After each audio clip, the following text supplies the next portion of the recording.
ok débat bi am li ñu ciy wax am na solo mais nañu gindi parce que li ci dëkk bi pour gindi askan wi la. ok nañ leen gindi pour askan bi mbir yi leer seen bopp. d'accord Adama man nag décision conseil constitutionnel. lañ ca wax mooy taxawaay ba ñu taxawoon 2012 ba ñu taxawee. ok conseil constitutionnel validé candidature Abdoulaye Wade. dañoo accepté jël acte ba conseil constitutionnel validé ne 10 départements Dakar dañuy dem surprise changé. dañu jël acte conseil constitutionnel ba mu defee lii dañuy jëlaat acte parce que nous sommes des républicains nous sommes des légalistes. ok jërëjëf Adama jërëjëf ma ñëw ci Sadikh mais Sadikh gis nga réaction yi gis nga li Mame Birame Wathie wax ak Adama mais gannaaw rejet liste titulaire bu Yewwi Askan Wi mu jur coow ci réew mi ñu rejeté liste suppléant bu ñenn ñi jàngat yoon ne loolu gisuñ ko fenn jaay doole la wala leneen lañ ko jàngatee est-ce que yéen au niveau de Yewwi Askan Wi gis ngeen ne lii comme li ko gars yi waxee benn genre hold-up la ci suñu juridiction yi wala mbirum jaay doole la. jërëjëf Mass boo seetloo réew yi nga xamante ne surtout en Afrique ñi nga xamante ne ñoo toog ci réew. yor pouvoir am na ci yenn expression yoo xamante ne dafay faral di ñëw ci ñoom. lorsqu'il parle au peuple. ok nous sommes républicains bokk na ci expression yi ñu utiliser. nous sommes dans un état de droit bokk na ci expression yi ñu utiliser. loolu mbir la yoo xamante ne parce qu'ils savent que ñoom ils sont dans des dispositions pour orienter li nga xamante ne moom mooy les règles à leur convenance. ok Sénégal il n'y a plus de république. ah bon. parce que li nga xamante ne mooy cëslaayu république conseil constitutionnel la boo xamante ne moom mooy interpréter suñu constitution avec équilibre. li xew ci réew mi suñu conseil constitutionnel bii ils ne sont pas du tout sages pour jouer le rôle d'équilibre bi nga xamante ne ñoom la ñuy xaar ci ñoom te lii du ay wax yoo xamante ne dama koy teg ci ñoom dama koy leeral. ok am nañ nag suñu constitution bi nga xamante ne moom moo tënk suñu contrat social ñun sénégalais même su dee dañ ñu ko importer mais ñu tënku ci mais malheureusement ñi nga xamante ne ñoom ñoo ko war a interpréter à la disposition des sénégalais pour Sénégal nekk une république un état de droit. nit ñooñee matuñu doyuñu pour mën ko def parce que dès à présent depuis le début wane na ne ñoom en réalité nekkuñu fi pour jouer le rôle d'équilibre bi nga xamante ne la ñuy xaar ci ñoom. pour preuve maintenant Malick Gakou moo ne woon lii la ñu ma dàqee waxu Malick Gakou waxu Déthié Fall waxu Benoît Sambou waxu sànq mi ngi dàq waxu nit ñi donc li conseil constitutionnel wax nañ dem ci li mu wax. conseil constitutionnel moom moo ne moo ko wax. bi ñuy dàq Malick Gakou man wax ma waxi Malick Gakou de moom conseil constitutionnel mii moo ne woon le seul fait que yow nga romb nombre bi ñu la laaj ci parrainage doon na sëkk ngir ma dàq la. moo tax ma dàq la. non waxul moo tax. en 2019 xoolal lii ce que le conseil a dit. léegi may ko mu daane loolu c'est may ko mu il fait daane de la communication mais da nga jot parole pare. et c'est très important. mooy li nga xamante ne moom le conseil constitutionnel waxoon en 2019 ba pare daal di dàq Malick Gakou. moom conseil constitutionnel. ñu nekk ci 2022 mu weddi boppam ngir sauver liste Benno Bokk Yaakaar moom conseil constitutionnel encore une fois de plus parce que amul kàddu encore une fois de plus amul rôle équilibre la mu dàqee woon Malick Gakou la Malick Gakou defoon ba mu dàq ko mu ñëwaat muy surplus de parrainage Benno Bokk Yaakaar def ko mu ñëw sëgg ci moom conseil constitutionnel mais am na lu gën a garaaw est-ce que xam nga ne bi nga xam ne Benno Bokk Yaakaar déposé na ñu ëppale dañoo dabu képp koo xamante ne sénégalais nga am au moins une culture républicaine xam nga ne journal officiel bu Sénégal par samedi lay génn paraissant chaque samedi bi nga xam ne ñoom déposé nañ ñu ëpp ñu ne ko fang dans les réseaux sociaux comme ni Ousmane Sonko ni mu reconnaître na juum am na moom Benoît Sambou ñu ne leen li dàq na leen kon Benno Bokk Yaakaar suñ nekkoon dans un état de droit ni ñu koy waxee am bokkul sax ci élection amul ci benn liste ba ci am ay liste ok mais foofu gis nañ Mimi Touré taxaw ne ñoo ci yokk benn au cas où. et c'est archi faux d'ailleurs c'est archi faux justement loolu mooy gymnastique intellectuelle te dinaa la jox ay preuves ñoom ñu génnee ministre de l'intérieur dabu ko moom Antoine Diome parce que il n'est pas équilibré ñëpp xam nañ ko loolu nekkatul sax une information boo xamante ne sénégalais yi vraiment douté dinañ ci Antoine Diome mënul a jouer le rôle d'arbitre dañ ko war a jël sànni fële amalul njariñ sénégalais yi luy taal ci réew mi ëllëg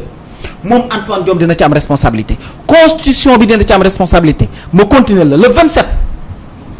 avril ñu dañ ko dabu parce que dañ ko antidaté loo xamante li tax ma jàpp ne dañ ko antidaté waa Aar Sénégal ki nga xamante ne moom mooy gérer mooy seen mandataire di Diomaye man maa ko woo téléphone bi ma gisee arrêté wu ministre de l'intérieur du 27 avril bi nga xamante ne jàpp naa ne Benno Bokk Yaakaar wala Tuda Bokk ma ne mais comment ça Benno Bokk Yaakaar dañoo jum kon dañuy daanu ma woo Diomaye moom ci boppam bu Aar Sénégal ma ne ko Diomaye est-ce que da nga yéen a jot arrêté boo xamante ne moom moo organiser ni ñuy déposer parrainage yi nombre bi bu ëppee ak bu wàññi ko bu 27 avril mu ne ma musuma ko jot. ah bon ma woo Pape Djibril Fall ma ne ko est-ce que da ngaa jot arrêté bii mu ne ma musuma ko jot ma woo Déthié Fall ne ko est-ce que da ngaa jot arrêté bii mu ne ma musuma ko jot 3 coalitions nee nañ jotuñu ko te arrêté bi man biram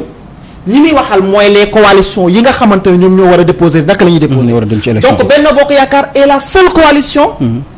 bi ne moom jot na arrêté bi le 27 avril muy bi si njëkk ñaareel bi arrêté boobu mi ngi dugg journal officiel le 5 mai xam nga ba le 5 mai kañ la c'est un jeudi te journal officiel war a génn le samedi 7 maanaam ñoom dañoo dabu ko pour mën a protéger ñi nga xamante ñoom ñooy Benno Bokk Yaakaar ci toj bi ñu def ci surplus de parrainage mais doyul parce que la loi ne peut pas être rétroactive parce que le 4 la ñu déposé bi ñu déposé le 4 donc rien n'était officiel même seen fraude boobu ñu def sax rien n'était officiel mais néanmoins fexe nañ ba def ko la loi puisqu'elle n'est pas rétroactive en l'occurrence Benno Bokk Yaakaar warul sax bokk ci élection yi conseil constitutionnel sëgg ci loolu mais li gën a graaw laa lay wax loi boo xamante ne muy ab arrêté boo xamante ne ko opposition bi kenn jotu ko te ministre bi bu génnee arrêté ci li nga xamante ne moom mooy organiser parrainage bi du pour maas yow du pour man pour ñi nga xamante ne ñoom ñooy candidaté pour législative yi la Benno Bokk Yaakaar est la seule coalition bi nga xamante ne moom moo ko am muy benn ñaareel bi nga continuer moom ministre de l'intérieur mu génnee un arrêté frauduleux parce que kenn mësu koo gis moom rek ko am dem yóbbu ko secrétaire général du gouvernement parce que ñoom aussi ils ont été des escrocs parce que li ñu téye ñoom xam nañ ne du dëgg bi ñu ko téye daal di avancer li nga xamante ne mooy date bi ñu war a génnee journal officiel def ko le 5 date ne kat léegi mën ngaa déposer lu ëpp wala lu wàññeeku pour mën a dabaatal ki nga xamante ne moom mooy Benno Bokk Yaakaar conseil constitutionnel gis loolu sëgg ci jàppale leen ba tey ñuy wax waxi liste Benno Bokk Yaakaar national ak proportionnel. En d'autres termes qu'est-ce que cela veut dire que ce conseil constitutionnel là ne vaut absolument rien du tout te dinaa ci ñëwaat maintenant. bu ñu ñëwee ci li nga xam ne mais foofu aussi balaa ngay dem tamit Sadikh xabaal ma mais foofu aussi yooyu askan wi waroon dafa am taxawaay bu mat sëkk bu ñu gisee ne tey jii jurisprudence Malick Gakou bu ñu koy wax Sénégalais ba ñu dégg ko mais ñu gis foofu bi ñu validé liste Dakar bi rek da ngeen ci ànd man ni bon xaw a fàtte jurisprudence Malick Gakou bi benn surplus de parrainage bi de parrain bi. loolu man d'accord naa ak yow. man jàpp naa ne dañoo may loolu. dañoo may doole lool ñi nga xamante ne ñoom mooy. Antoine Diome secrétaire général gouvernement ak conseil constitutionnel ci tekk gi ñu def ci tekk gi lii parce que ñooñu ñëpp lim bi ñoom ñëpp ils savent de quoi je parle maintenant quand on est dans un état de droit. dañuy wax li nga wax noonu yow askan wi saisir na ci conseil constitutionnel. non danaa ci ñëw maa ngi ciy ñëw li ñuy wax naan état de droit li ñuy naan état de droit république bu nekkoon ci état de droit Benno Bokk Yaakaar du bokk ci élection yi moo tax ma ne la nous ne sommes pas dans une république. bu nekkoon ci état de droit Benno Bokk Yaakaar dafa am un surplus looloo ko dàq. ok léegi ñoom nañu ma wax fan la loi di rétroactiver ba ñoom ñu war a mën a bokk ñoom nañu wax li nga xamante ne moom mooy jurisprudence Malick Gakou ni mu dàqaatee mais dinaa la wax gis nga coowal ñaari liste yi ñuy wax nii. te sama grand Adama Adous wax ko léegi dinaa ko rappeler ñetti jurisprudence ok yoo xamante ne Cour suprême moo ko jël. En 2014 Cour suprême dafa jël jurisprudence boo xamante ne c'était à Thiès à Fandène boo xamante ne dafa permettre benn liste titulaire am dem suppléant am bañ a dem mu exiger ko cour d'appel ni ko. li may wax ku ko dem dañu ko gis. jurisprudence Saliou Ngom Saliou Mbaye. Ça c'est c'est en réalité un précédent dangereux. Cour d'appel na ko puisque nag yow yaa ñu sut yow Cour suprême dinañ ci sukkandiku. mais prochaine fois duñu ko def moom cour d'appel wax loolu ki nga xamante ne moom mooy cour suprême en 2014 cour suprême dafa rattrapé wu moo tax ñii li ñuy wax di ko delloo foofu am na lu ko gën a récent 2021 bërki démb Guirassy bi mu déposé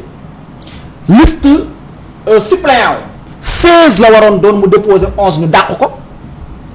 suppléant ba pourquoi Cour suprême bi mu ko dàqee dàqul suppléant ba téye titulaire bi Kédougou est-ce que gis ngeen fa Yewwi Askan Wi dans la commune dañoo dàq Guirassy absolument Cour suprême moo ko jël ko donc kon rattrapé woon na ci jurisprudence 2014 ba ñu demaat Pikine Yewwi Askan Wi neewu fa lu ko waral parce que nombre bi ñu joxe ci suñu liste suppléant doyul astafurlah dafa ëpp ñu jël ñu génnee ñu pourquoi dàq ñu suppléant bi daal di téye li nga xamante ne moom mooy titulaire bi defuñu ko liste ba la ñu dàq pour mu démontrer encore une fois de plus qu'une liste n'est qu'une titulaire ak suppléant moom mooy recto ak verso d'une pièce c'est une liste mënoo tàqale bi yóbbu bee nga jël maintenant mais waaye Bougane à Dakar loolu lañ ko dàqee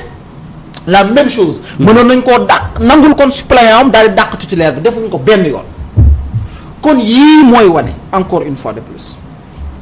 que ne suñu réew mi boo koy wax nag dañ naan réew mi jàmm la laaj dañ naan réew mi na ñëpp ñu toog ñu waxtaane ko mais jàmm toog waxtaane justice mooy tax am réew am jàmm réew mu amul justice mënoo ne nit ñi tënku leen ci li nga xamante ne mooy li nga xam ne moo ñu neex te suñu réew mii justice amu fi parce que te léegi nag fi may daanale may ma rek ma ñëw mooy maintenant bu ñu demoon nag si tant est que l'on parle de la liste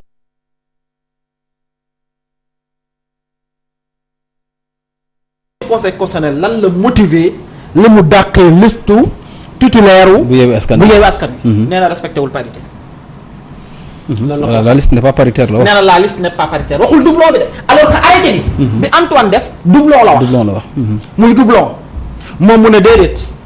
dafa respecté wul parité maanaam conseil constitutionnel même li mu motivé du dëgg li mu wax moom amul parce que lu mu wax ci considérant 8am mu ne considérant qu'il n'est pas constaté que la liste des titulaires au scrutin proportionnel présentée par la coalition Yewwi Askan Wi ne respecte pas la parité muy loo xamante ne du dëgg kon moom li mu sukkandiku sax pour dàq Yewwi Askan Wi liste titulaire am moom conseil constitutionnel lu toll ni conseil constitutionnel Mame Birame daf ko battre sur du faux du sable mouvant loo xamante ne du dëgg moom conseil constitutionnel ci loolu la sukkandiku daal ne considérant cependant que si l'obligation de respecter la parité concerne toutes les listes titulaires comme suppléants, aucune disposition du code électoral ne prévoit que vice entachant l'une des listes puisse avoir des répercussions sur l'autre maanaam moom comme jàpp na ne donc ñun respecté wuñ parité kon liste titulaire bu Yewwi Askan Wi respecté wul parité warta mën a yàq li nga xamante ne moom mooy liste suppléant bu Yewwi Askan Wi loolu nag xam nga lu muy firi non seulement conseil constitutionnel waxul dëgg muy benn mais ñaareel bi laa la ciy tegal xam nga mooy ban mooy ñoom conseil constitutionnel waaye yéen liste Yewwi Askan Wi nee nañ liste bu complet wul dañ la war a dàq